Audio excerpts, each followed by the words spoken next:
प्रभु धवलेश्वराय नमः। दीपं ज्योति परं ब्रह्म दीपं ज्योति जनार्दनः दीपहरतु मे पाप पूजा दीप नमस्तुते। बाबा धवलेश्वर महाप्रभु संसार सुखी रख।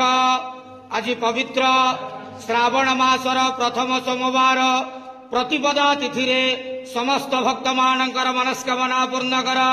समस्त भक्त मानक आशीर्वाद कर। कर्म क्षेत्र उन्नति कर। ग्रहरिष्ठ मान खंडन कर। बाबा धवलेश्वराय नमः।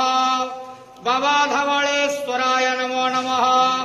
प्रभु नमः शिवाय संताय करणाय त्रिविताय जटाधराय हर हर महादेव शिव शंभो महाप्रभु धवलेश्वराय नमो नमः।